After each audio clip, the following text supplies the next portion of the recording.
ஹல்லேலூயா, ஹல்லேலூயா, ஹல்லேலூயா. உமக்கு நன்றி ஆண்டவரே. உலகம் முழுவதுமாக இந்த நாளை ஆண்டவரே உம்முடைய பாடுகளை நினைவு கூறுவதற்காக உலகத்தின் பல பகுதிகளில் மக்கள் கூடி அதை நினைவு கூர்ந்து நீர் எங்களுக்கு செய்த நன்மைகளை நினைக்கும் ஒரு நாளாக, ஞாபகமூட்டும் ஒரு நாளாக, நீர் கல்வாரி சிலுவையில் எங்களுக்காக எதை செய்தீர் என்பதை வெளிப்படுத்துகிற ஒரு நாளாக இந்த நாளை நீங்கள் எங்களுக்கு வைத்திருக்கிறீரப்பா. உம்முடைய பாடுகளுக்காக நீர் கல்வாரி சிலுவையில் எங்களுக்காய் சிந்தின இரத்தத்தின் விலை நினைப்பதற்கு எங்களுக்காக அடிக்கப்பட்டீரே, நிந்திக்கப்பட்டீரே, அவமானம் அடிக்கப்பட்டீரே. எங்கள் மேலுள் நியமிக்கப்பட்டிருந்த ஆக்கினியை நீர் எடுத்து உம்முடைய நீதியை எங்கள் மேல் விளங்க பண்ணினீரே. உமக்கு நன்றி செலுத்துகிறோம் அப்பா. உமக்கு நன்றி நன்றி நன்றி பரிசுத்தரே. உமக்கு நன்றி செலுத்துகிறோம், நன்றி செலுத்துகிறோம். மனு மக்களே, பாவபாரங்கள் மனக்கவலை சுமந்தவரே, மனு மக்களின் பாவபாரங்கள் மனக்கவலை சுமந்தவரே, பரிகாரியே பலியானவரே, விரித்த கரம் ஆணி பாய்ந்ததுவே, பரிகாரியே பலியானவரே, விரித்த கரம் ஆணி பாய்ந்ததுவே, அறைந்தனரே உமிழ்ந்தனரே அந்த பகைஞர் அன்பர் முகத்தில், அறைந்தனரே உமிழ்ந்தனரே அந்த பகைஞர் அன்பர் முகத்தில், அழகுமில்லை சௌந்தரியவுமில்லை, அருமையேசு அந்த கேடடைந்தார், அழகுமில்லை சௌந்தரியவுமில்லை, அருமையேசு அந்த கேடடைந்தார். போர் வீரர்கள் பலவந்தமாய் பரிசுத்தரை இழுத்து செல்ல, போர் வீரர்கள் பலவந்தமாய் பரிசுத்தரை இழுத்து செல்ல, நடக்க பலன் இல்லை தள்ளாடினார், நீண்ட குரு சேந்தி மலை ஏறினார், நடக்க பலன் இல்லை தள்ளாடினார்,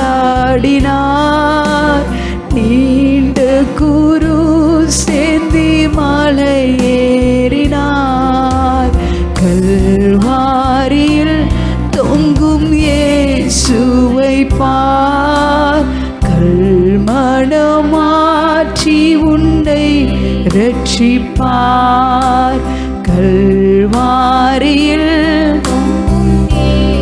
மாலை வேளையில அந்த கல்வாரியின் சிலுவையின் காட்சியை நாம் சிந்தித்து பார்ப்போமா? அன்று நம்மை நினைவு கூர்ந்த தேவன் நம்மளுடைய பாவங்களை அக்கிரமங்களை சுமப்பதற்காக அந்த கோர குருசாகி சிலுவையை சுமந்து நம்மளுடைய மீறுதல்களை தம்மேல் ஏற்றுக்கொண்டு நமக்கு நித்திய வாழ்வை கொடுப்பதற்காக ஆக்கினிக்கென்று நியமிக்கப்பட்டிருந்த நம்மளுடைய வாழ்க்கையை தன்மேல் ஏற்றுக்கொண்டு நித்திய வாழ்வை நமக்கு தருவதற்காக அவரே நமக்காய் பலியாய் மாறினாரே. ஆண்டவரே, அந்த நாளை அந்த காட்சிகளை நாங்கள் நினைவுபடுத்துகிறோம்ப்பா. எங்களுக்காக நாங்கள் சுமக்க வேண்டிய அந்த மரணத்தை நீர் ஏற்றுக்கொண்டு உம்முடைய ஜீவனை நீர் எங்களுக்கு தந்தீரே. உமக்கு நன்றி செலுத்துகிறோம் அப்பா, உமக்கு நன்றி செலுத்துகிறோம் டாடி. உன்னை ரட்சிப்பார் அறைந்தனரே, உமிழ்ந்தனரே அந்த பகைஞர் அன்பர் முகத்தில். அநேக சூழ்நிலைகளில் நம்மளுடைய செயல்கள், நம்மளுடைய எண்ணங்கள் ஆண்டவரை அடிப்பதற்கும் அறைவதற்கும் சமமாய் ஒவ்வொரு நாளும் நம்மளுடைய வாழ்க்கை காணப்படுகிறது. அவருடைய அழகை இழக்கப்பட்டவராக, சௌந்தரியத்தை இழக்கப்பட்டவராக நமக்காய் அந்த கல்வாரி சிலுவையை ஏற்றுக்கொண்டாரே, பாடுகளை ஏற்றுக்கொண்டாரே, நிந்தைகளை ஏற்றுக்கொண்டாரே. அந்த கல்வாரியின் காட்சிகளை நினைவுபடுத்தி நாம் அவருடைய செயலுக்காக, பிதாவின் அன்பிற்காக நாம் எவ்வளவு நன்றி உள்ளவர்களாய் இருக்கிறோம் என்பதை வெளிப்படுத்துவோம். ஆண்டவரே, நீங்க எங்களை நினைத்தீங்களப்பா. துன்பத்தை பார்க்காம, வேதனையை பார்க்காம, அவமானத்தை பார்க்காம நீர் எங்களுக்காக நீர் சுமந்திரப்பா. உமக்கு நன்றி ஆண்டவரே.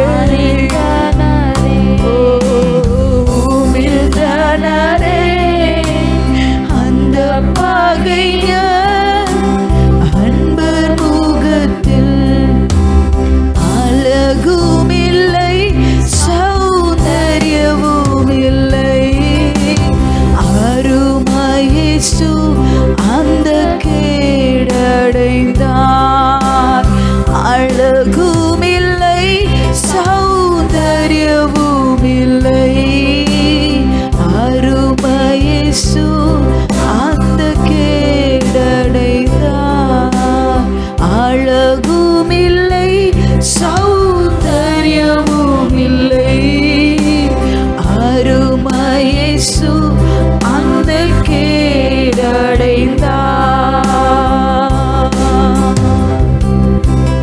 பரிசுத்தரே, பிதாவின் அன்பை வெளிப்படுத்துவதற்காக கிருபாதார பலியாய் உம்மையே நீர் ஒப்பு கொடுத்தீரே.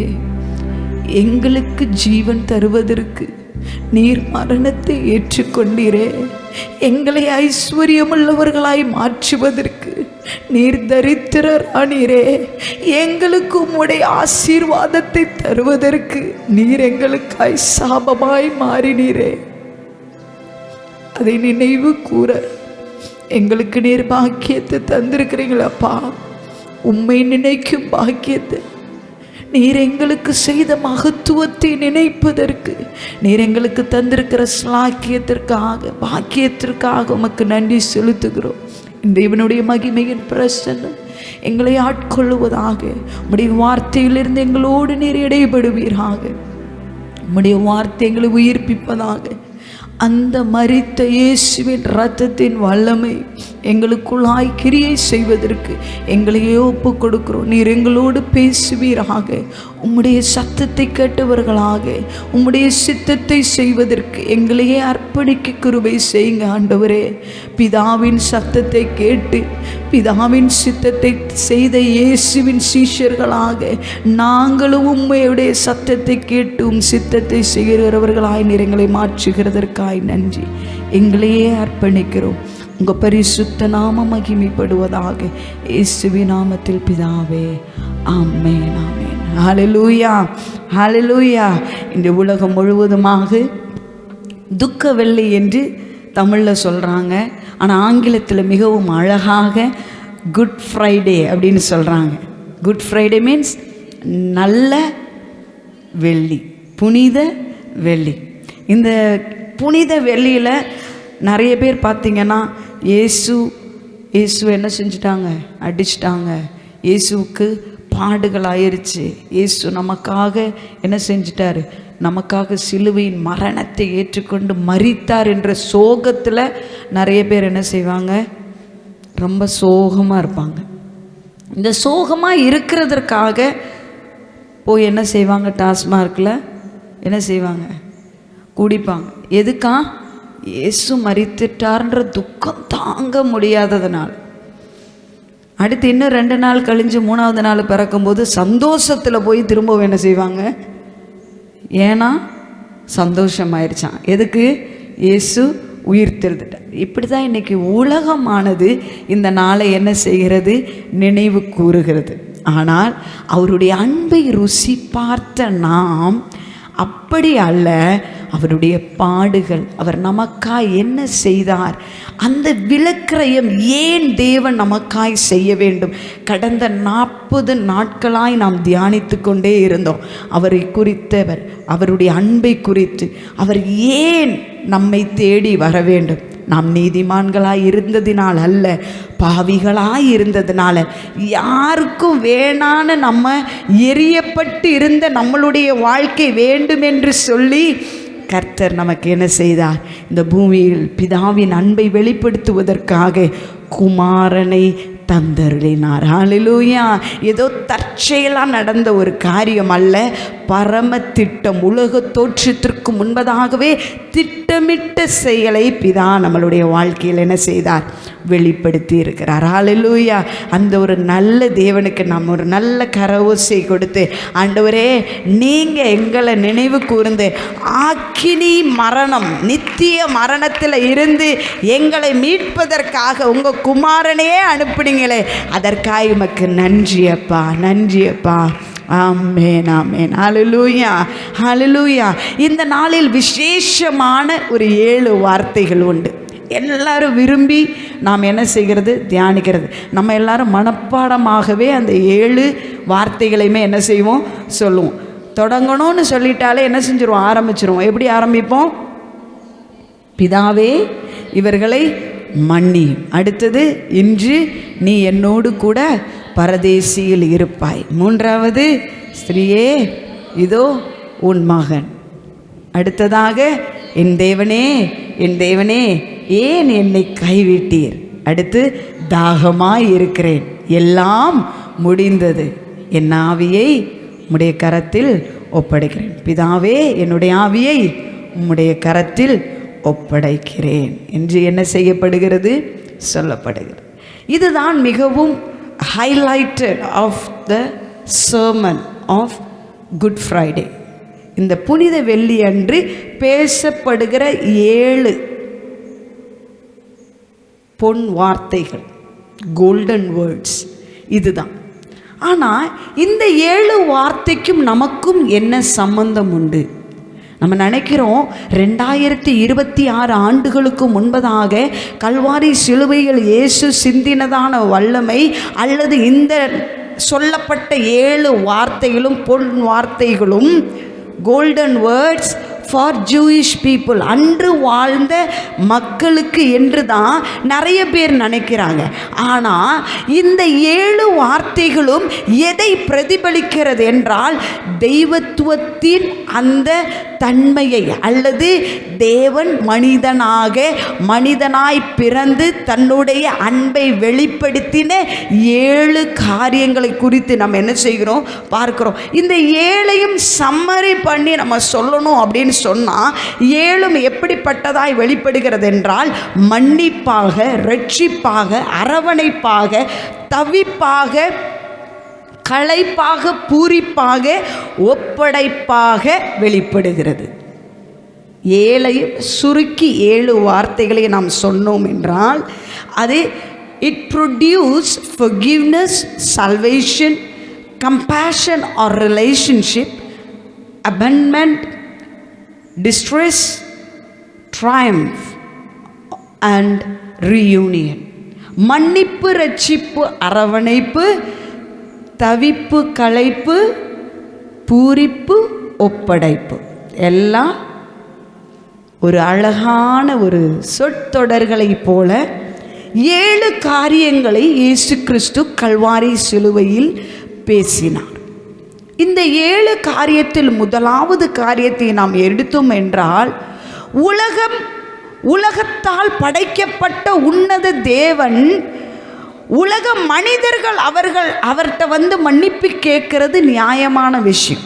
ஆனால் அண்ட சராசரங்களை படைத்த தேவன் தன்னுடைய சாயலில் மனுக்குலம் உருவாக்கப்பட வேண்டும் என்று தன்னை அவர் உருவாக்கின தேவன் அந்த மனுக்குலத்தை பார்த்து தண்டிக்கும்படி கேட்காமல் மன்னிக்கும்படி கேட்கிறார். ஏனென்றால் அவர்கள் செய்வது இன்னதென்று அறியாதிருக்கிறார்கள் என்பதை உணர்ந்து கொள்ளக்கூடிய உணர்வை இயேசுவுக்கு தேவன் கொடுத்திருந்தார். அதனால தான் அந்த மன்னிப்பற்று கிடக்கிற கசப்பாய் இருக்கிற இந்த உலகம், வெறுப்பாய் இருக்கிற உலகம், பகையை கொண்டு நிறைந்திருக்கிற இந்த உலகத்தை பார்த்து இந்த உலக ஜனங்கள் அவருக்கு விரோதமாக, தேவனுக்கு விரோதமாய் செயல்படுகிற எல்லா காரியத்தையும் பிதாவே இவர்களை என்ன செய்யுங்க, மன்னியுங்கள் என்று சொல்லுகிறார். லூக்கா எழுதினதான சுவிசேஷம் 23ஆம் அதிகாரத்தினுடைய 34வது வசனத்திற்கு நேராய் நம்மளுடைய சிந்தனைகளை திருப்புவோம். Look chapter 23 verse 34. அப்பொழுது இயேசு, பிதாவே இவர்களுக்கு மன்னியும், தாங்கள் செய்கிறது இன்னதென்று அறியாதிருக்கிறார்களே என்றார். அவருடைய வஸ்திரங்களை அவர்கள் பங்கிட்டு சீட்டு போட்டார்கள். பாருங்க, கல்வாரி சிலுவையில் இயேசு பேசினதான வார்த்தை இயேசுவை காயப்படுத்தி 40க்கு 1 அடி குறைவாக 39 அடிகள் சாட்டையால் அடிக்கப்பட்டு அவரை அடித்து துன்புறுத்தி அவருடைய வஸ்திரங்களை கிழித்து அவருடைய தாடி மயிறுகளை பிச்சு எடுத்து அவரை காரி துப்பி அவரை அடித்து வேதனைப்படுத்தி அந்த உபத்திரத்தின் வழியாக, அந்த டார்ச்சரின் வழியாக, அந்த பாடுகளின் வழியாய் அவர் அதோடு முடியலை. அந்த பாரமான குருசை சுமந்து என்னையும் உங்களையும் நினைவு கூர்ந்து அந்த குருசை சுமந்து ஆண்டவர் என்ன செய்கிறார், கொல்கொதா என்கிறதான மலையில் என்ன செய்கிறார், ஏறி போய் அவரை சிலுவையில் அறைந்த, துன்படுத்தின, வேதனைப்படுத்தின மனிதர்களை பார்த்து பிதாவை நோக்கி வேண்டுதல் செய்கிறார். பிதாவே இவர்களை மன்னியும் என்று. நாம் இயேசுவின் இடத்தில் இன்று நாம் காணப்பட்டோம் என்றால் நாம் என்ன சொல்லியிருப்போம்? ஆண்டவரே, நான் உம்முடைய குமாரன் கூட தெரியாமல், அதை கூட பொறுப்பெடுத்தாமல் என்னெல்லாம் பண்ணிட்டாங்க தெரியுமா? இந்த அன்னைக்கிறான் பாருங்கள், 3வது வரிசையில் 2வது ஆள். இவன் என்ன பண்ணான் தெரியுமா? இவன் தான் என் தாடி மயிரை பிடிச்சி இழுத்தவன். மொதல் வரிசையில் இந்த சைடில் நிற்கிறான் பாருங்கள். இவன் தான் என்னை என்ன செஞ்சான், தூஷிச்சான், என்னை பரிகாசம் பண்ணான் தான் கடைசியாக நிற்கிறான் பாருங்க. இவனையெல்லாம் சும்மா விடக்கூடாது ஆண்டவரே, என்ன செய்யணும் அப்படின்னு சொல்லி தேவன் செய்ய வேண்டிய அல்ல கொடுக்க வேண்டிய தண்டனையை நம்மளே பட்டியல் போட்டு கொடுத்துரும்.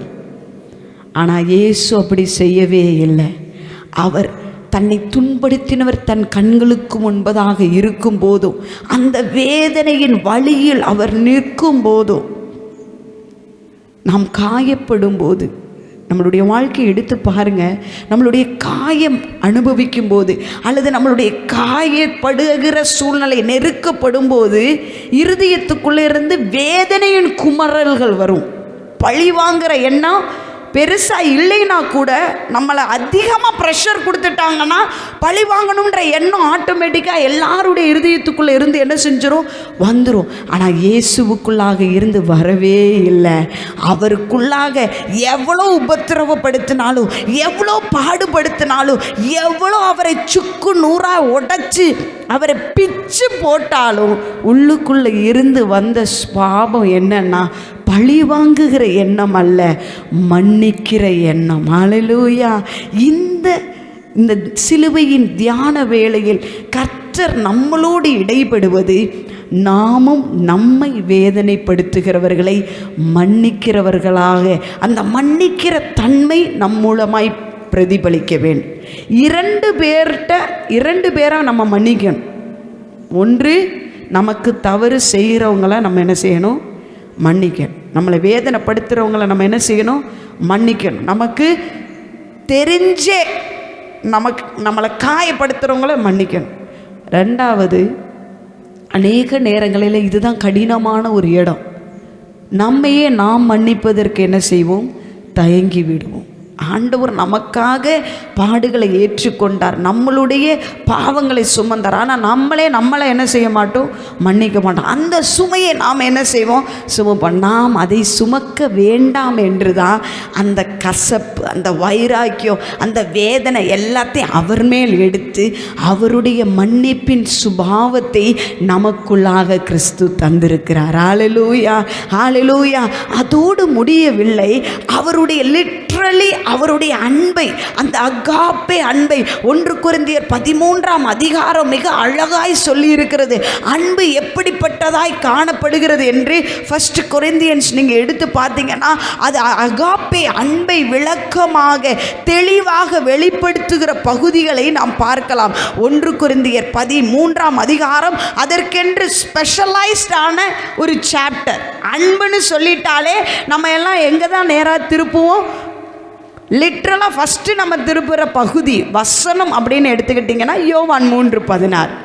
அடுத்து அதிகாரம் அப்படின்னு நீங்கள் எடுத்துக்கிட்டிங்கன்னா 1 கொரிந்தியர் 13ஆம் அதிகாரத்தை தான் நம்ம என்ன செய்வோம்? எடுப்போம். இது என்ன சொல்லி இருக்கிறது என்று 4வது வசனத்தில் இருந்து 8வது வசனம் வரையும் வாசிக்கும் போது அது முழு அதிகாரமுமே அன்பை குறித்து வெளிப்படுத்துகிறேன். ஆனால் இன்னும் அதிகமாக நான் எதற்கு இதை ஒப்பிடுகிறேன் என்றால், கிறிஸ்துவின் அன்பு எவ்வளவுக்கு தூய்மையாக உண்மையாய் இருந்தது என்பதை அவர் வார்த்தைகளால் அல்ல செயல்களால் வெளிப்படுத்துகிறவராய் காணப்பட்டார். 1 கொரிந்தியர் 13ஆம் அதிகாரத்தினுடைய 4லிருந்து 8வது வசனத்தை வரை நாம் வாசிப்போம். 1 Corinthians chapter 13 verse 4 onwards.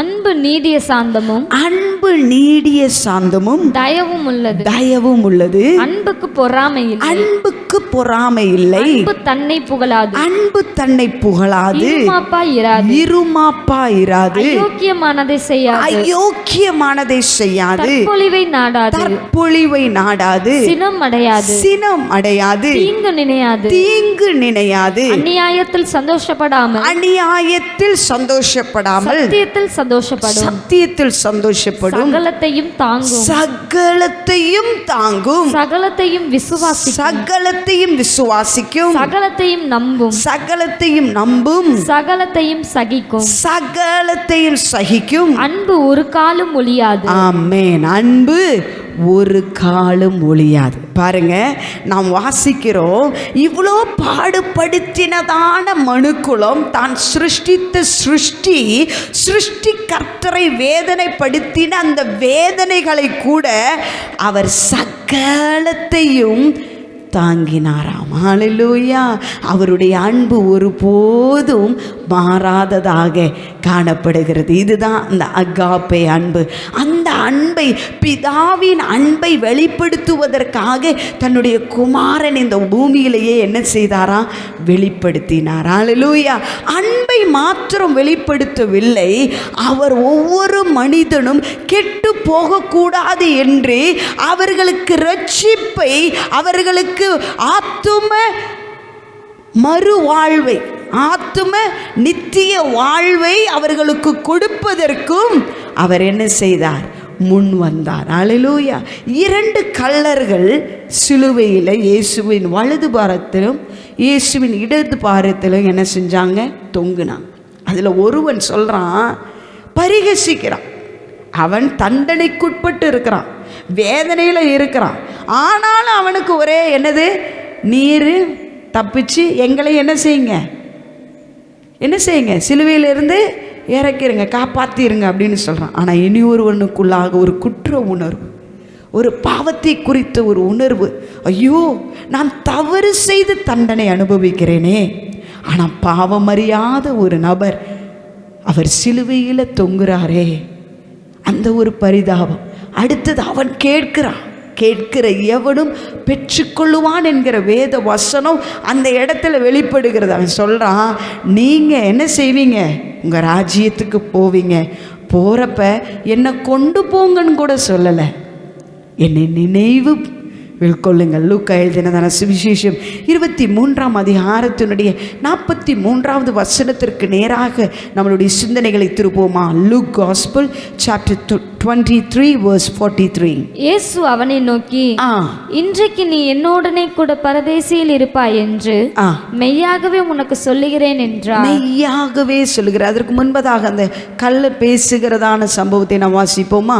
லூக்கா 23ஆம் அதிகாரத்தினுடைய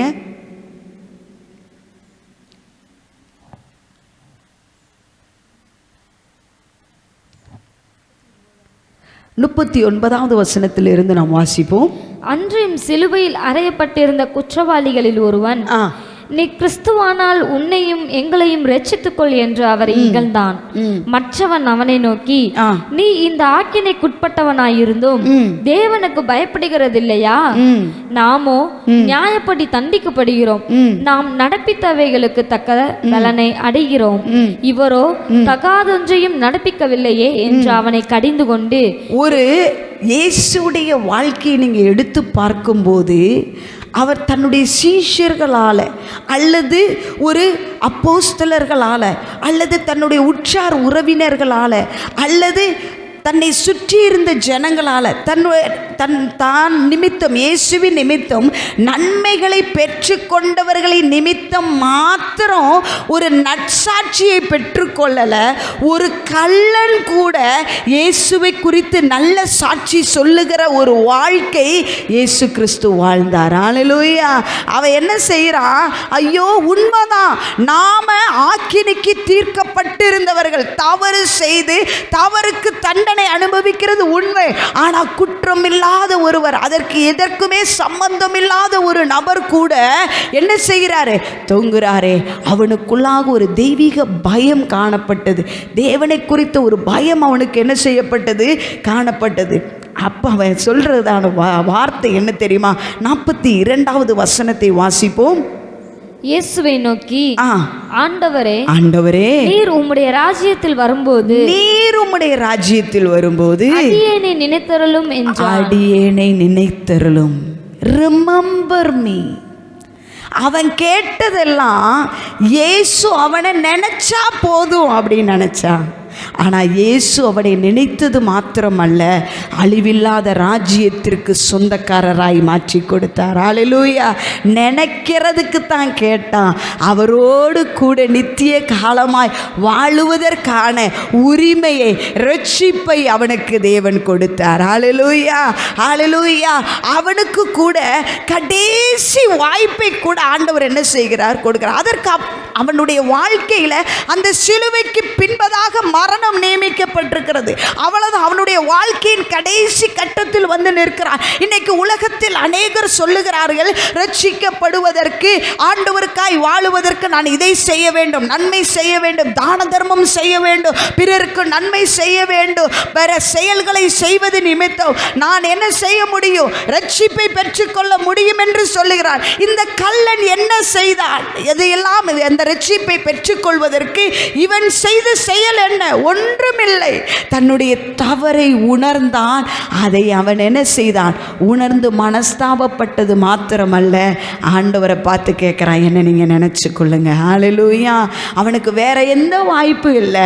ஆனால் அவன் மனம் வருந்தின இடத்துல அவனுக்கு கர்த்தர் நித்திய வாழ்வை கொடுக்கிறவராய் காணப்படுகிறார். ஹல்லேலூயா, ஹல்லேலூயா. இன்னைக்கு நம்மளுடைய வாழ்க்கையில் கூட நாம் அநேக நேரங்களில் நாம் செய்யும் செயல்களோ, நல்ல காரியங்களின் நிமித்தம் நாம் தேவனுடைய ரட்சிப்பை பெற்றுக்கொள்ள முடியும். நாம் செய்யும் கிரியைகளின் நிமித்தம் நாம் தேவனுடைய ரட்சிப்பை பெற்றுக்கொள்ள முடியும் என்று யாராவது இந்த இரவு வேளையில் நினைக்கிறோம் என்றால் நாம் சிந்திக்க வேண்டியது நம்மளுடைய செயல்கள் அல்ல. கிறிஸ்து நமக்காக எதை செய்தாரோ அதுதான் நமக்கு நித்திய வாழ்வை கொடுக்கிறது. அந்த கிருபையின் நிமித்தம் தான் நாம் ரட்சிக்கப்பட்டோம். இது தேவன் தந்திருக்கிறதான ஒரு ஈவு. இதை நாம் காசு பணம் கொடுத்தோ செயல்களை கொண்டோ வாங்கவே முடியாது. அது ஆண்டவர் நமக்கு தருகிற ஈவாக, கிஃப்டாக கர்த்தர் நமக்கு ரட்சிப்பை தந்திருக்கிறார். ஹல்லேலூயா. மன்னிப்பை மாத்திரமல்ல, ரட்சிப்பை தருகிற தேவனாகவும் இருக்கிறார். ஹல்லேலூயா. ரட்சிப்பை கொடுக்கிற அந்த ஒரு பொறுப்பு மாத்திரமல்ல, இயேசு கிறிஸ்து இந்த பூமியில் வளர்ந்த போது தேவன் தனக்கு ஒப்புவித்த தன்னுடைய உறவுகளையும் அவர் சீரும் சிறப்புமாய் அக்கவுண்டபிலிட்டியாய் காணப்பட்டார். ஹல்லேலூயா. பொறுப்புணர்வோடு செயல்பட்டார். இயேசு அவரோடு கூட இயேசுவுக்கு பின் பிறக்கப்பட்டதான மரியாளின் பிள்ளைகள் காணப்பட்டார். இயேசு கிறிஸ்து பரிசுத்த ஆவியால் உருவாக்கப்பட்டு பிறக்கப்பட்ட நபர். ஆனால் இவருடைய சகோதர சகோதரிகள் இந்த பூமியில் என்ன செஞ்சாங்க? இருந்தாங்க. ஆனால் இயேசு தன்னுடைய பிரிவின் நேரத்தில் தான் இந்த உலகத்திற்கு விடை சொல்ல போகிறேன் என்று சொல்லி தன்னுடைய நேரம் வேலை வந்தபோது தன்னை சுற்றி இருந்தவர்களுடைய பொறுப்புகளை அந்தரத்தில் விட்டுட்டு போகலை. பொறுப்போடு அவர்களை என்ன செய்தார்? எதை செய்ய வேண்டுமோ அதை செய்கிறார். தன்னுடைய தாய் தனியாக நிற்கப்படுகிறதை பார்க்கிறார். பெற்ற பிள்ளைகள் இருந்தாலும் அவர் தன்னோடு கூட தன்னுடைய பாரத்தை, தன்னுடைய இருதயத்தை அறிந்து தன்னோடு கூட உருவாக்கப்பட்ட ஒரு நபரை தன்னுடைய இடத்துல ரீப்ளேஸ் பண்ணுவதற்கு என்ன செய்கிறார்? நியமிக்கிறார். ஹல்லேலூயா, ஹல்லேலூயா.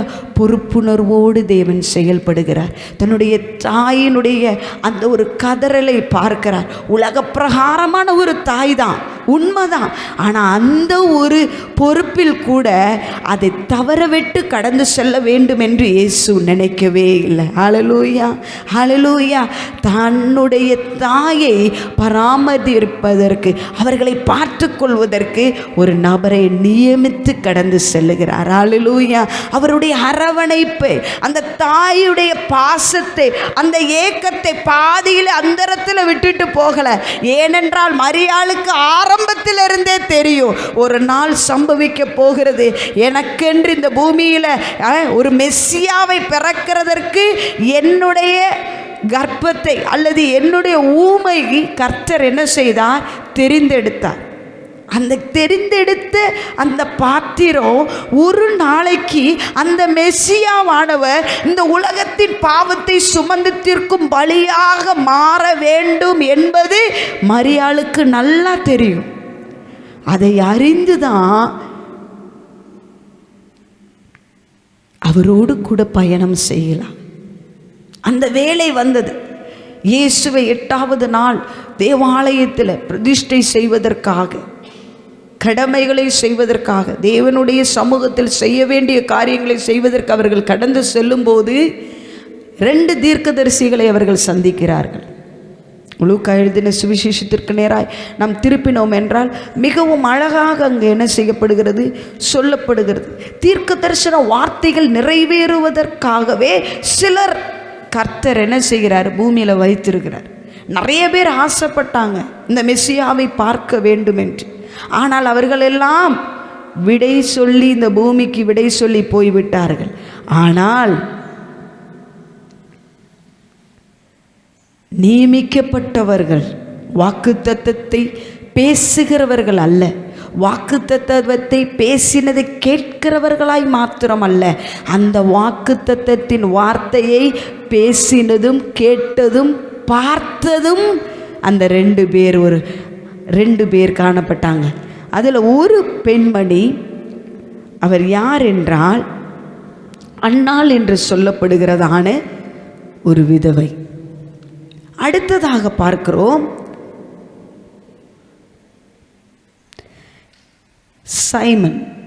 சீமோன் என்று சொல்லப்படுகிறதான ஒரு நபர். லூக்கா எழுதினதான சுவிசேஷம் 2ஆம் அதிகாரத்திற்கு நேராக நாம் திருப்பினோம் என்றால் அதில் பார்க்க முடிகிறது 25வது வசனம். அப்பொழுது சிமியோன் என்ற பெயர் கொண்ட ஒரு மனுஷன், சிமியோன் என்ற பெயர் கொண்ட மனுஷன் எருசலேமில் இருந்தான். அவன் நீதியும் தேவ பக்தியும் உள்ளவனாயும் இஸ்ரவேலின் ஆறுதல் வர காத்திருக்கிறவனாயும். இஸ்ரவேலின் ஆறுதல் யாரு? அந்த மெஸ்ஸியா, அந்த பிரின்ஸ் ஆஃப் பீஸ், சமாதானத்தின் பிரபுவாகிய இயேசு வருவதற்கு காத்திருந்த ஒரு நபர். வாசிப்போம். அவன் மேல் பரிசுத்த ஆவி இருந்தது. கர்த்தருடைய கிறிஸ்துவை நீ காணும் முன்னே மரணமடைய மாட்டாய் என்று பரிசுத்த ஆவியினாலே அவனுக்கு அறிவிக்கப்பட்டும் இருந்தது. ஹல்லேலூயா, ஹல்லேலூயா. 29வது வசனத்தில் அவர் என்ன சொல்லுகிறார் என்று பார்ப்போம். ஆண்டவரே, உமது வார்த்தையின்படி உமது அடியேனை இப்பொழுது சமாதானத்தோட போக விடுகிறீர். புறஜாதிகளுக்கு பிரகாசிக்கிற ஒளியாகவும் உம்முடைய ஜனமாகிய இஸ்ரவேலுக்கு மகிமையாகவும் தேவரீர் சகல ஜனங்களுக்கும் முன்பாக ஆயத்தம் பண்ணின உம்முடைய இரட்சணியத்தை என் கண்கள் கண்டது என்றான். அவன் நன்றி செலுத்துகிறான். ஏனென்றால் அவன் எதற்காய் காத்திருந்தானோ அதை அவன் என்ன செய்தான்? கண்டான். அடுத்தது அவன் சொல்லுகிறான், தீர்க்க தரிசனமாக மரியாளை பார்த்து சொல்லப்படுகிற பகுதி 34வது வசனத்தை வாசிப்போம். பின்பு சிமியோன் அவர்களை ஆசீர்வதித்து அவருடைய தாயாகிய மரியாளை நோக்கி இதோ அநேகருடைய இருதய சிந்தனைகள் வெளிப்படத்தக்கதாக இஸ்ரவேலில் அநேகர் விழுகிறதற்கும் எழுந்திருக்கிறதற்கும் விரோதமாக பேசப்படும் அடையாளமாவதற்கும் இவர் நியமிக்கப்பட்டிருக்கிறார். உன் ஆத்துமாவையும் ஒரு பட்டயம் உருவி போகும் என்றான். ஆசேருடைய கோத்திரத்தாலும் பானுவேலின் குமாரத்தை. ஓகே, சோ அவளுடைய இருதயத்திற்குள்ளாக என்ன செய்யுமா? பட்டயம் என்ன செய்யுமா? 35வது வசனத்தில் என்ன சொல்லியிருக்கு? பட்டயம் உருவி போகும். இப்ப இயேசு கல்வாரி சிலுவையில் நிற்கும்போது மரியாளுடைய இருதயத்தில் என்னதான் குத்தப்பட்டிருக்கிறது போல நிற்கிறார்? பட்டயம் உருவினது போல. யோசித்து பாருங்க, தனக்கு இந்த பூமியில் கொடுக்கப்பட்டதான அந்த பராமரிப்பு நாள் முடிஞ்சிருச்சுன்னு வந்ததோட இயேசு மரியாளை பரிதாபமாய் விட்டு கடந்து செல்லவில்லை. அவருடைய பொறுப்பை கண்டினியூஸாக அடுத்து செய்வதற்கு ஹேண்ட் ஓவர் பண்ணி அவர் பரமேறினார். ஹல்லேலூயா. தன்னுடைய ஓட்டத்தை முடித்தார். ஸோ அவருடைய அரவணைப்பு, அந்த தாயின் அரவணைப்பு மாத்திரம் அல்ல, ஒரு குமாரனாக, ஒரு மனிதத்துவமாக, தெய்வமாக மாத்திரம் அல்ல, மனிதனாக தனக்கு இந்த பூமியில் கொடுக்கப்பட்ட தாயினுடைய காரியத்தை பார்ப்பதில் அவர் முக்கியம் கொடுத்தவராய் காணப்பட்டார். மனுக்குலத்தை மாத்திரம் அல்ல, மனுக்குலத்தில் வாழுகிற ஒவ்வொரு மனிதர்களின் ரட்சிப்பை மாத்திரம் அல்ல, தனக்கு கொடுத்திருந்த உறவை கூட சீரும் சிறப்புமாய் பார்த்து தன்னுடைய ஓட்டத்தை முடித்த ஒரு நபர் தான் ஆண்டவராகிய இயேசு கிறிஸ்து. ஹல்லேலூயா. அவர் அதோடு கூட விடவில்லை. அவருக்கு ஆறுதல் சொல்லி, நான் கடந்து சென்றாலும் அந்த இடத்துல இன்னொரு ஆளை நான் என்ன செய்கிறேன்? நியமிக்கிறேன் என்று அவர்களுக்கு ஆறுதல் சொல்லுகிற இடத்தில் காணப்படுகிறார். ஹல்லேலூயா, ஹல்லேலூயா, ஹல்லேலூயா. இதை நாம் பார்க்கிறோம். தேவன் ஒரு மனுக்குலத்திற்கு ஒரு தெய்வமாய் மாத்திரம் அல்ல, அவர் மனிதனாகவே செயல்பட்டார். 100க்கு 100 மனிதத்தன்மையும் 100க்கு 100 தெய்வத்தன்மையும் உடையவராய் காணப்பட்டார். அடுத்ததாக நாம் பார்க்கிறோம், அவருடைய வார்த்தை பிதாவால் கைவிடப்படுகிற ஒரு சூழ்நிலையில் தவித்து நிற்கிற ஒரு நிலைமையில் அவர் தள்ளப்பட்டு நிற்கிறார். இயேசுவினுடைய வாழ்க்கையை நீங்கள் எடுத்து பார்க்கும்போது தன்னுடைய பிதாவை நோக்கி அவர் அட்ரஸ் பண்ணுவது எப்பயுமே பார்த்தீங்கன்னா, பிதாவே, அன்பான பிதாவே, பரலோக பிதாவே, நீதியுள்ள பிதாவே, பரிசுத்தமுள்ள பிதாவே, இப்படியெல்லாம் தான் தேவனை அவர் என்ன செய்வார்? அட்ரஸ் பண்ணுவார்.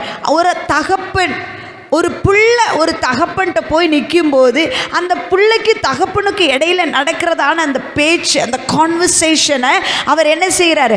பிரதிபலிக்கிறதாய் காணப்பட்டது. ஆனால் இந்த இடத்தை நாம் பார்க்கும்போது அவர் ஒரு தகப்பன் பிள்ளை என்கிற உறவில் போய் நிற்க அவராலேயே முடியலை. நான் நினைக்கிறேன், இந்த கெத்செமனே தோட்டத்தில் இயேசு அந்த பெருமூச்சு விட்டு அல்லது தன் வியாகுலப்பட்டு ஏங்கி கதறின அந்த இடம் என்னவென்றால், என்னை என்ன செஞ்சிருங்க, இந்த எனக்கு நியமிக்கப்பட்டிருக்கிற இந்த பாத்திரத்தை என்னை விட்டு நீங்க கூடுமானால் நீங்கும்படி செய்யும் என்று இயேசு ஏன் கதறினார் என்றால், அவருக்கு தெரியும் ஒரு செகண்ட் அல்லது ஒரு நொடி அல்லது ஒரு நேரம் வரப்போகுது, பிதா தன்னை கைவிடப்படக்கூடிய ஒரு சூழ்நிலை வரவும் என்று இயேசு அறிந்து அந்த இடத்தை அவரால் ஏற்றுக்கொள்ளவே முடியலை. எனக்கு அடிகள் வாங்கலாம், பிரயாசங்கள், மக்கள் கொடுக்குற எல்லா டார்ச்சரையும் நான் ஏற்றுக்கொள்கிறேன், அதற்கு நான் வில்லிங்காக இருக்கிறேன். பட் நீங்கள் என்ன கைவிடுவதை என்னால் ஏற்றுக்கொள்ளவே முடியலை. ஆனால் அவர் கைவிட்டாதான் நமக்கு ரட்சிப்பு என்பதை அறிந்த இயேசு அடுத்து தொடர்ச்சியாய் சொல்லுகிறார், ஆகிலும் என் சித்தம் அல்ல உம்முடைய சித்தம் நிறைவேறட்டும் என்று இயேசு தன்னையே ஒப்பு கொடுக்கிறார். எதற்காக? தான் ஒரு அப்பா பிள்ளையாக போய் நின்றா ஜனங்களுக்கு பாவத்திலிருந்து மீட்பு வராது. ஏனென்றால் இயேசுவின் மீது நம்மளுடைய பாவத்தை சுமத்த வேண்டும்.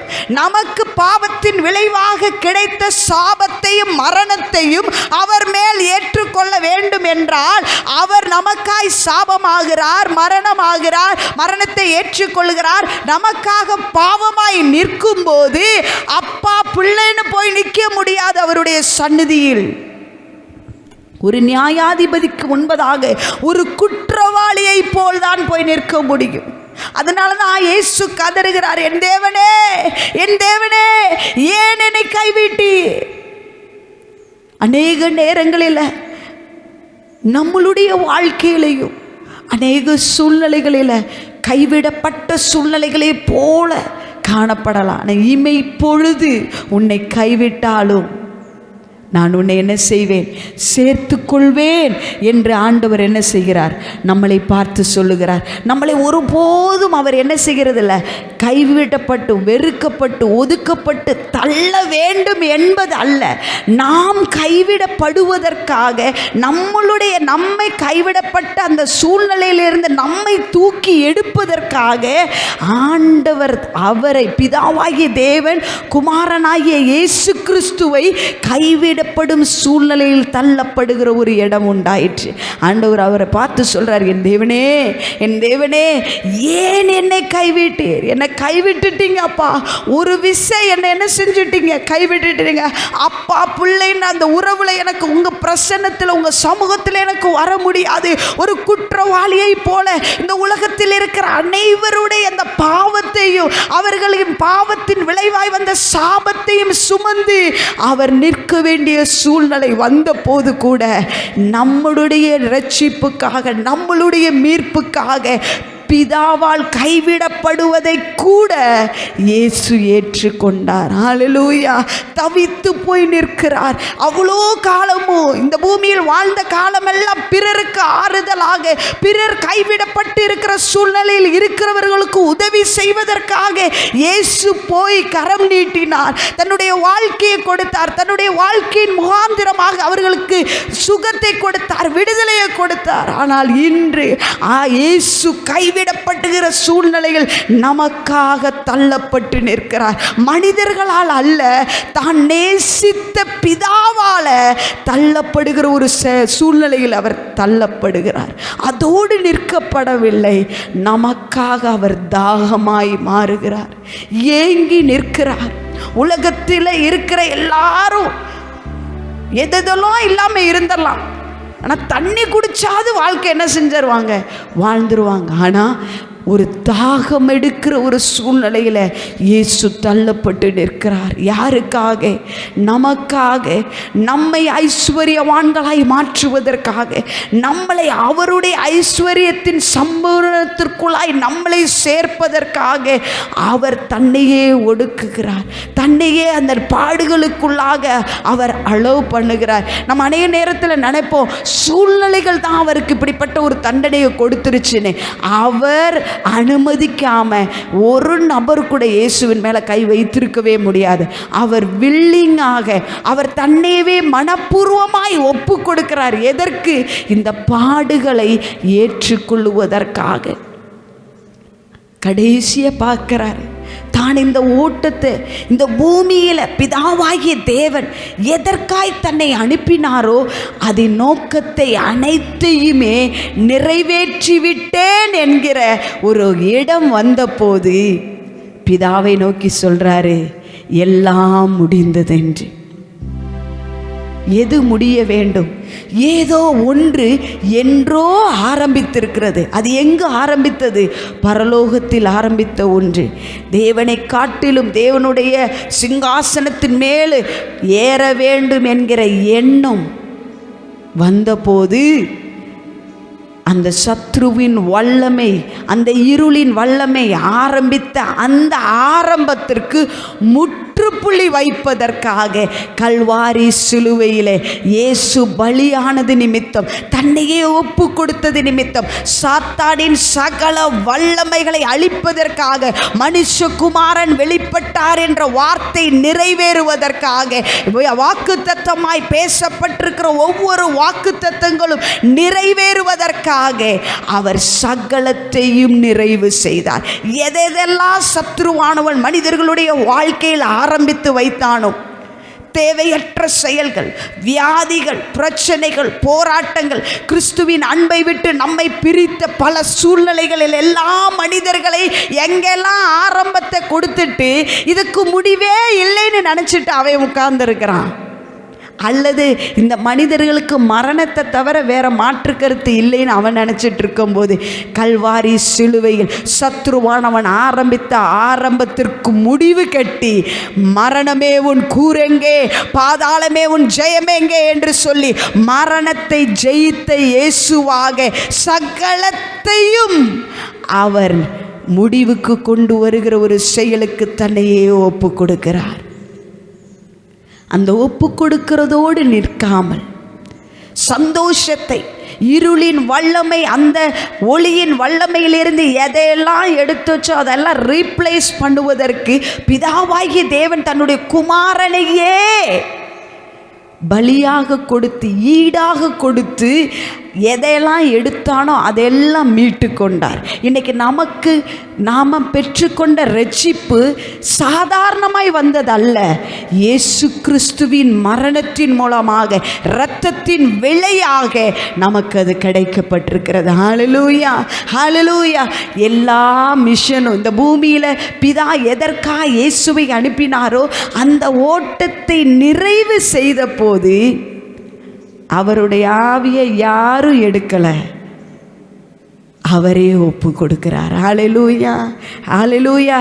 யாரும் எடுத்து அவர் போகலை, தன்னையே பலியாக, முற்றிலுமாக இந்த உலகத்திற்கு ஜீவ பலியாக இயேசுவை பிதா தந்தது போல அவர் ஜீவ பலியாய் தன்னையே ஒப்பு கொடுப்பதற்கு அவர் மனப்பூர்வமாய் இறங்கினார். ஹல்லேலூயா, ஹல்லேலூயா. இந்த இரவு வேளையில் நாம் சிந்திக்க வேண்டிய ஒன்று, அன்று யூதர்கள் இதெல்லாம் செஞ்சாங்க, செஞ்சதின் விளைவாக அப்படியெல்லாம் நடந்துருச்சுன்னு சொல்கிறோம். ஆனால் இன்றைக்கி அநேக சூழ்நிலைகளில், அநேக இடங்களில் நாம் இயேசுவை சிலுவையில் அறையிறவர்களாக, இயேசுவை காயப்படுத்துகிறவர்களாக, இயேசுவை அவமானப்படுத்துகிறவர்களாக, இயேசுவை வேதனைப்படுத்துகிறவர்களாய் காணப்படுகிறோம். நம்மளுடைய செயல்கள் மூலமாக, நம்மளுடைய சிந்தனைகளின் மூலமாக, நம்மளுடைய பல யோசனைகளின் மூலமாக, கிரியைகளின் மூலமாக நாம் அவரை காயப்படுத்தி கொண்டிருக்கிறோம். இந்த காயங்கள் இனி அவருக்கு காயத்தை கொடுக்கிறவர்களாக அல்ல, அந்த சிலுவையின் மகத்துவத்தை நாம் பிறருக்கு அறிவித்து, காயத்தோடு இருக்கிறவர்கள், வேதனையோடு இருக்கிறவர்கள், கசப்போடு இருக்கிறவர்கள், வைராக்கியத்தோடு இருக்கிறவர்கள், வாழ்க்கை வெறுத்து காணப்படுகிறவர்களுக்கு அந்த நம்பிக்கையை, கிறிஸ்துவின் நம்பிக்கையை கொடுத்து, அந்த ஜீவனை கொடுத்து, அவருடைய சத்தியத்தை அவர்களுக்கு அறிவிக்க பண்ணி நித்திய வாழ்வுக்கு பங்காளிகளாய் மாற்றுவதற்கு கர்த்தர் என்னையும் உங்களையும் அழைக்கிறார். ஹல்லேலூயா. அநேக நாட்கள் நாம் சிலுவையின் வார்த்தைகளை கேட்கிறோம், ஆண்டவருடைய வார்த்தைகளை தியானம் பண்ணுகிறோம். இதெல்லாம் எதற்காக என்றால், அந்த அறிந்த அந்த சத்தியத்தை நம்மோடு மாத்திரம் வைக்கிறவர்களாக அல்ல, பிறருக்கும் எடுத்து சொல்லுகிறவர்களாய் நாம் காணப்பட வேண்டும் என்று கர்த்தர் விரும்புகிறார். அப்படியே நம்மளுடைய தலைகளை தாழ்த்துவோமா? ஆண்டவரே, சிலுவையில் பேசப்பட்டதான அந்த 7 வார்த்தைகள் எங்களுடைய வாழ்க்கையிலையும் எங்களுக்கு மன்னிப்பை தருவதற்கு, ரட்சிப்பை தருவதற்கு, அரவணைப்பை தருவதற்கு, நாங்கள் தவித்த இடங்களில் எங்கள் தவிப்பை மாற்றுவதற்கு நீங்கள் தாகமாய் மாறினீங்களே.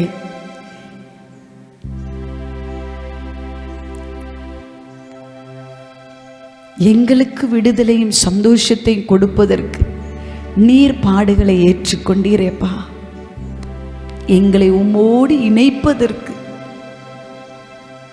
எங்களுக்காக உம்முடைய ஜீவனையே கொடுத்தீரே. அந்த ஜீவன் கொடுத்த தேவனுக்காக எங்கள் வாழ்க்கையை நாங்கள் அனுதினமும் அர்ப்பணிக்கிறவர்களாய் காணப்பட கிருபை செய்யுங்கப்பா. ஒவ்வொரு நாளும் உம்மை விட்டு பிரியாமல் உம்மோடு இசைந்து வாழுகிற ஒரு வாழ்க்கை எங்களுக்கு தாங்க.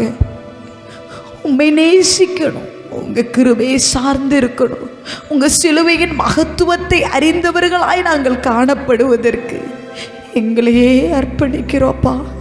எங்களையே தாழ்த்தி தருகிறோம் டாடி.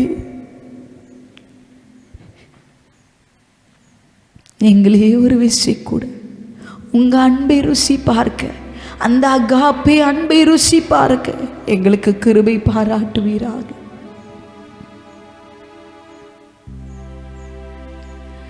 நீர் என்னை நேசிக்கின்றீர்,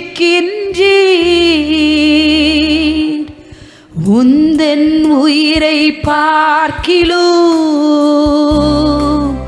நீர் என்னை நேசித்தீரே, உந்தன் உயிரை பார்க்கிலும்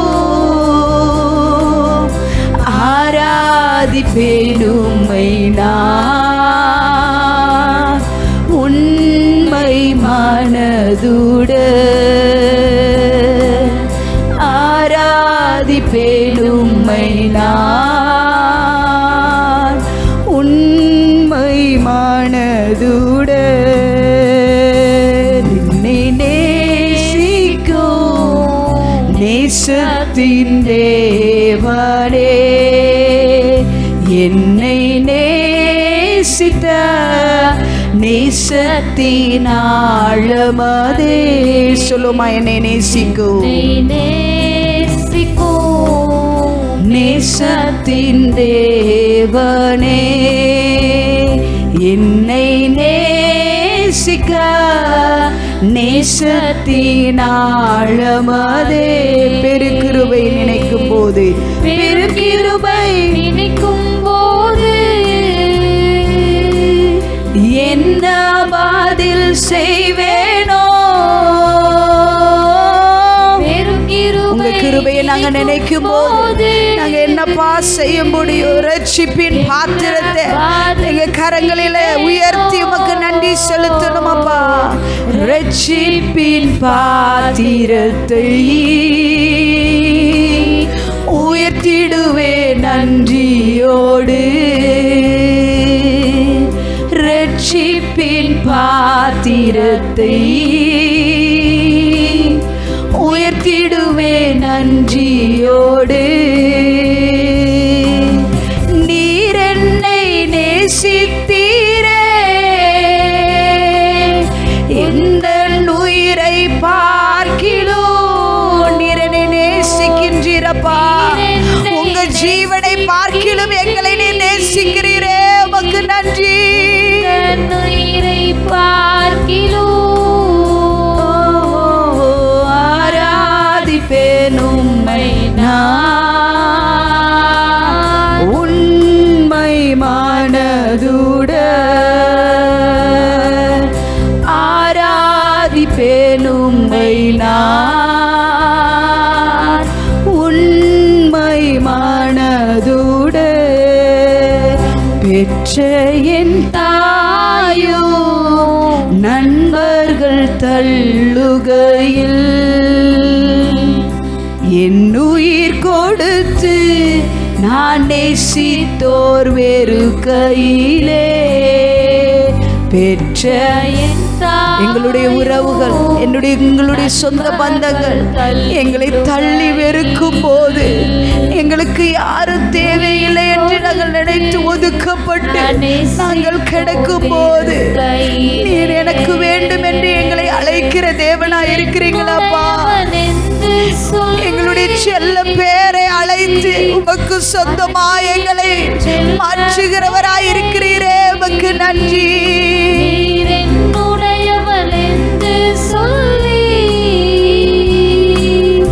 அழைத்தீரன் செல்ல பெயரை,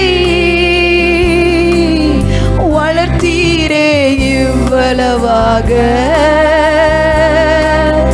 உம் நாம மகிமைக்காக வளர்த்தீரே இவ்வளவாக,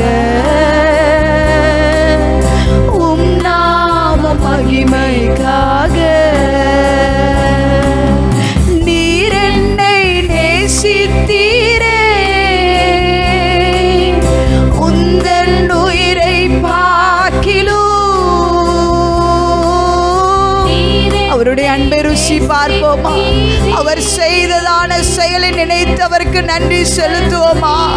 நமக்காக அவர் கல்வாரி சிலுவையில் நம்மளுடைய பாவங்களையும் சாபத்தையும் மரணத்தையும் ஏற்றுக்கொண்டு நமக்கு நித்திய வாழ்வை தருவதற்காக அவர் தன்னையே பலியாய் கொடுத்தாரே. ஆராதிப்பேன் உம்மை நான் உண்மை மனதுடன், ஆராதிப்பேன் உம்மை நான் உண்மை மனதுடன். இரத்தாம்பரம் போலுள்ள பாவங்களை பனியை விட வெண்மையாய் மாற்றினீரே. இரத்தாம்பரம் போலுள்ள பாவங்களை பனியை விட வெண்மையாய் மாற்றினீரே. சொந்த ரத்தம் சிந்தியே மகனையே பலியாக்கினீர். ஒரு ஹாஸ்யாந்தடலே லகதமா ஹாஸ்யாந்தடரா லகதாலியாந்தடரே. நான் ரட்சிப்படைவதற்கு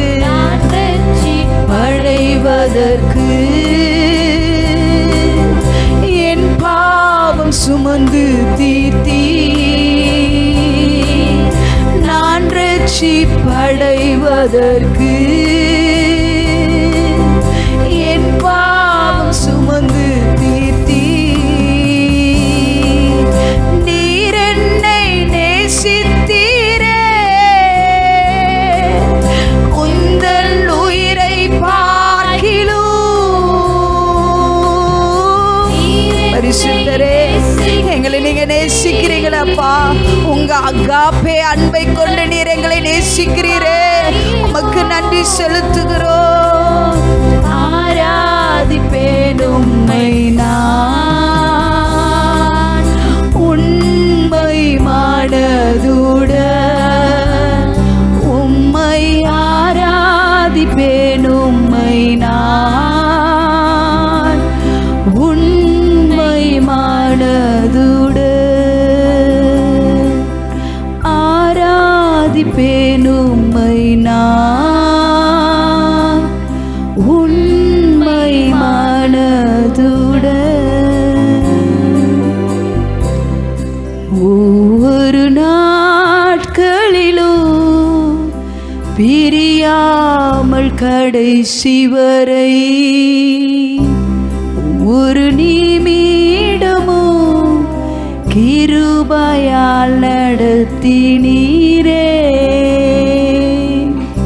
நம்மை விட்டு விலகாத நேசராக நாம் நியாயப்படி தண்டிக்கப்பட வேண்டிய தண்டனையை தன்மேல் ஏற்றுக்கொண்டு நமக்காய் பலியாய் மாறினாரே, அவருடைய வாழ்வை, அவருடைய நித்திய ஜீவனை, அவருடைய அழிவில்லாத வாழ்வை நமக்கு தருவதற்கு அழிவான நம்முடைய பாவத்தையும் சாபத்தையும் மரணத்தையும் தன்மேல் சுமந்து நமக்கு விடுதலையை கொடுப்பதற்கு, இரட்சிப்பை கொடுப்பதற்கு, நித்திய வாழ்வை கொடுப்பதற்கு அவர் தம்முடைய குமாரனையே நமக்காய் பலியாய் தந்தாரே. அவருக்காக நாம் நம்மையே பிறருக்கு பலியாய் கொடுப்பதற்கு, கடனாளிகளாய் மாறுவதற்கு, அந்த சிலுவையின் அன்பின் பிரதிபலிப்பாய் நாம் மாற வேண்டும் என்று கர்த்தர் விரும்புகிறார். இயேசு நமக்காய் செய்தார். நாமும் பிறருக்காக நம்மளுடைய வாழ்க்கையவே அர்ப்பணிக்கிறவர்களாக, நம்மளுடைய சொந்த காரியம், நம்மளுடைய தேவைகள், என் வாழ்க்கை, என் குடும்பம் என்று குறுகின வட்டத்திற்குள்ளாய் வாழுகிறவர்களாக அல்ல, வாழ்ந்து பிறரை வாழ வைத்த இயேசுவை போல, ஜீவநதியாய் பிறரை வாழ வைத்த இயேசுவை போல நாமும் வாழ்ந்து பிறரை வாழ வைக்கிறவர்களாக, கிறிஸ்துவின் சாயலை வெளிப்படுத்துகிறவர்களாக, அன்பை வெளிப்படுத்துகிறவர்களாக, இரட்சிப்பின் அனுபவத்தை பிறருக்கு அறிவிக்கிறவர்களாக, தேவனுடைய அரவணைப்பை வெளிப்படுத்துகிறவர்களாக, நாம் அவருடைய அன்பை ருசி பார்த்த அந்த ருசி பார்ப்பை பிறரிடத்தில் வெளிப்படுத்தி அந்த அன்பின் குணாதிசயங்களும் பாவங்களும் நம் வாழ்க்கையிலிருந்து வெளிப்படுத்துவதற்கு நம்மையே ஒப்பு கொடுப்போமா? இந்த ஒரு குட் ஃப்ரைடே ஏதோ இயேசுவின் பாடுகளை மாத்திரம் நினைவு கூறுவதல்ல, அந்த பாடுகளின் நிமித்தம் நான் என்ன இந்த பூமியில் செய்ய போகிறேன். இயேசு தன்னுடைய ஓட்டத்தை ஜெயமாய் முடித்து கடந்து சென்று விட்டார். அவர் எதற்காய் அனுப்பப்பட்டாரோ அந்த அனுப்பப்பட்ட நோக்கத்தின் 1% 0.1% கூட மிஸ் பண்ணாத அளவிற்கு நிறைவாய் செயல்பட்டு தன்னுடைய ஓட்டத்தை முடித்து பிதாவின் சந்நிதியில் கடந்து சென்று விட்டார். இன்று கர்த்தர் நம்மளுடைய வாழ்க்கையில் எதிர்பார்ப்பது, நம் ஓட்டத்தை ஜெயமாய் ஓடுவதற்கு அவருடைய சிலுவையின் நிழலுக்குள்ளாக, அந்த கிருபைக்குள்ளாக நாம் தரித்திருக்க வேண்டும் என்று கர்த்தர் விரும்புகிறார். அந்த சிலுவையில் நாம் அறையப்பட்டவர்களாக கிறிஸ்துவை வெளிப்படுத்துகிறவர்களாய் காணப்படுவதற்கு கர்த்தர் நமக்கு கிருபை தருவாராக. ஆண்டவரே, எங்களோடு இடைப்பட்டுவீரே, உங்கள் வார்த்தையை அனுப்பினீரே, எங்களோடு இடைப்பட்டதற்காய் நன்றி. உங்கள் மகிமையின் பிரசன்னம் எங்களை ஆட்கொள்ளுகிறதற்காய் நன்றி. எங்களை அர்ப்பணிக்கிறோம். உங்கள் வார்த்தைக்காக நன்றி. எங்களோடு இடைப்பட்டதற்காய் நன்றி. கர்த்தருடைய மகிமையின் பிரசன்னம் எங்களை ஆட்கொள்ளுகிறதற்காய் நன்றி. இயேசுவின் நாமத்தில் பிதாவே, ஆமென், ஆமென். ஹல்லேலூயா. இயேசு கிறிஸ்து இந்த பூமியில் எதற்காய் அனுப்பப்பட்டாரோ அனுப்பப்பட்டத்தின் நோக்கத்தை 100% நிறைவேற்றி ஜெயமாய் இந்த பூமிக்கு விடை சொல்லி கடந்து சென்றார். அதுபோல் கர்த்தர் நமக்கும் ஒரு மிஷனோடு இந்த பூமியில் அனுப்பி வைத்திருக்கிறார். அந்த ஓட்டத்தை இவ்வளோ காலம் நம்ம இப்படி ஓடினோம் என்பது அல்ல, இனி ஒரு தீர்மானத்தோடு, இனி எவ்வளோ காலம் நமக்கென்று நியமிக்கப்படும். பிறக்கும் போதே நம்மளுடைய லைஃபினுடைய டைமர் ஸ்டார்ட் ஆயிருச்சு. எண்டு எப்பன்றது யாருக்குமே தெரியாது. ஆனால் அது நிச்சயம் உண்டு என்பதில் மாற்று கருத்து கிடையாது. ஆனால் அந்த நிறைவின் நாள் நமக்கு வருவதற்கு முன்பதாக நம்மை எதற்காய் தேவன் இந்த பூமியில் நியமித்திருக்கிறாரோ அந்த ஓட்டத்தை ஜெயமாய் ஓடி முடிப்பதற்கு, ஓடி முடித்த இயேசுவை முன்னோடியாக வைத்து அவருடைய சாயல் நம் மூலமாய் பிரதிபலிப்பதற்கு நம்மையே ஒப்பு கொடுத்து ஒரு ஜெயமுள்ள வாழ்க்கை வாழுவதற்கு கர்த்தர் நமக்கு கிருபை பாராட்டுவாராக. எங்களோடு இணைந்திருந்த உங்கள் அனைவரையும் கர்த்தர் ஆசீர்வதிப்பாராக. இந்த இயேசு கிறிஸ்துவின் சிலுவையின் மகிமையும் மகத்துவத்தையும் நாம் உணர்ந்தவர்களாய் மாத்திரமல்ல, அது நம் வாழ்க்கையின் மூலமாய் பிரதிபலிக்கிறவர்களாய் காணப்படுவோம். கர்த்தர் தாமே நம் அனைவரையும் ஆசீர்வதிப்பாராக. ஆமென், ஆமென்.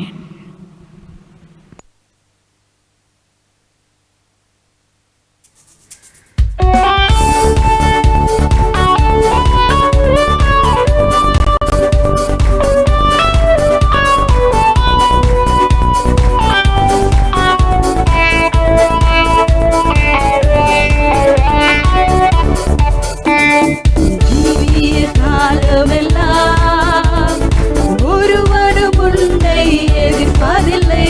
உன் ஜீவிய காலம்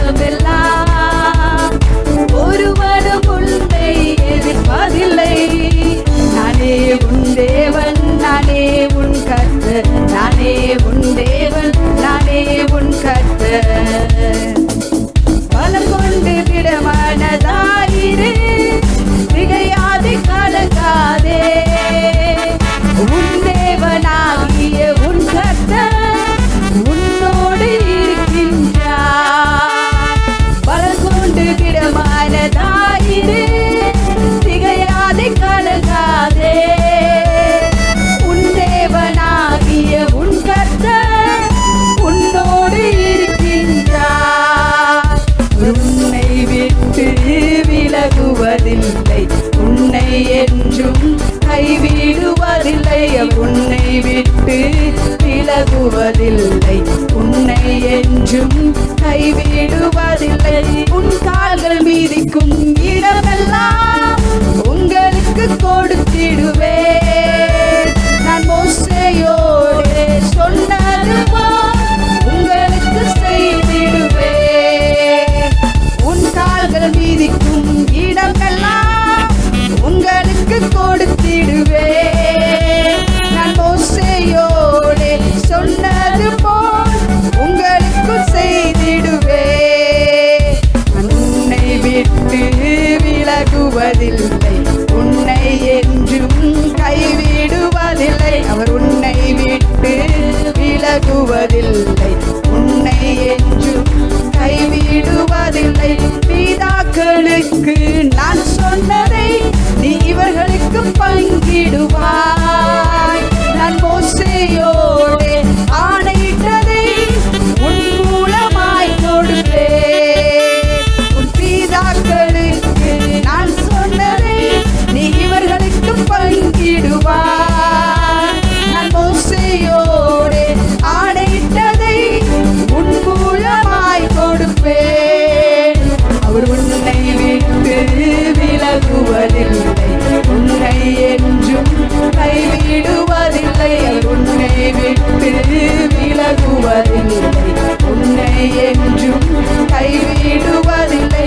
நீ போகும் இடமெல்லாம் புத்திமானாய் நடந்து கொள்ளும்படிக்கு வலது இடது புறங்களிலே விலகாதிருப்பாயாக.